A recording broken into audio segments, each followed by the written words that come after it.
নিটের প্রশ্নফাঁস নিয়ে দেশজুড়ে আন্দোলনের আবহে নবান্নে নিটের কৃতীদের সংবর্ধনা দিলেন মুখ্যমন্ত্রী শুভেন্দু অধিকারী। অনুষ্ঠানে তিনি বলেন, বাংলার মেধাবী ছাত্রছাত্রীরা এমবিবিএস পাশের পর রাজ্য থেকেই মানুষের চিকিৎসা করুন।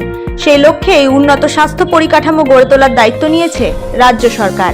তিনি চিকিৎসকদের শহরের পাশাপাশি গ্রামেও কাজ করার আহ্বান জানান। মুখ্যমন্ত্রী জানান, রাজ্য ইতিমধ্যেই আয়ুষ্মান ভারতে যুক্ত হয়েছে। কালিম্পং, আলিপুরদুয়ার, পশ্চিম বর্ধমান ও দক্ষিণ দিনাজপুরে 4টি নতুন মেডিকেল কলেজ তৈরি হবে। উত্তরবঙ্গে কল্যাণীর মতো একটি এইমস করার পরিকল্পনাও রয়েছে। নিউ টাউনে আদানি গ্রুপ 2000 বেডের হাসপাতাল তৈরি করছে, যার 1000 বেড দরিদ্র মানুষের জন্য থাকবে। এসএসকেএমে বেড বাড়ানো, আধুনিক চিকিৎসা সরঞ্জাম, চিকিৎসকদের আবাসন এবং স্বাস্থ্যকর্মীর সংখ্যা বাড়ানোর উদ্যোগের কথাও জানান তিনি। যুবশক্তি বাংলা।